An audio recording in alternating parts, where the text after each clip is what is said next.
دستیا پرورده یا باکور و روجهلات سوریه ده 28 تباغه ده جوینا خواه یا سالانه با آمده بونا همو دستین لباکور و روجهلات سوریه لدارخست. ده ناوا جوینه ده گلک نقاش بو سالا خوندنه هاتن کرن و ته ده بریار هات گرتن کو روژا شمیه ببه روژا پرورده یا ماموستیان. هر وها بریار هات ستاندن کو 3 ایلونه رو بریا دبستانان و ماموسته و 10 ایلونه خوندکار فرمیل دبستانین خواه دوام بکن.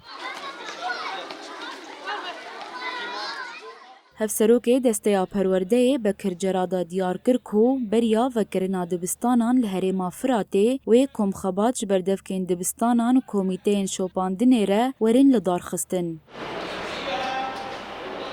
Ji bo berdevkên dibistanan, berdevkên her dibistanekê wê baş were veqetandine.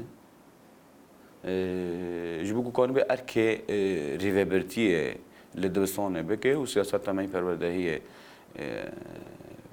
bimeşîne wê komxebatine jî çê bibin di berî ku dibistan vebin wê komxebatine ji hemû berdevkên dibistana re ji bo ku em kanibin wana hazir bikin ji sala nû re aynı wextê şopandin komîteyê me şopandinê ji bo rêw rêbazên şopandinê sîstema me şopandinê baş were serazkirin û komxebatekî di derbarê komîteyê me şopandinê jî wê were çêkirin.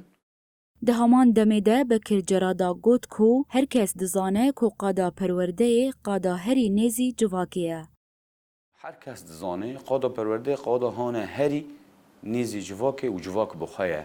Ji bo wê jî yani hewldanê ku em têkîlî û dayînstandina xwe bi malbat û bav û dayîkên şagirta re jî hinkî zêde qewîntir di sala nû da çê bikin li kêlek mebin. Yani hêvî me jî û bendewerî me jî ji wan hene inu ku kanibin li kêlek qada perwerdeyê bisekin destê perwerdeyê û mamoste û dibistanê wê bisekinin ku em kanibin perwerdekî rast perwerdekî li gorî çanda gelê me li gorî seqafet û siyaseta me perwerdehiyê.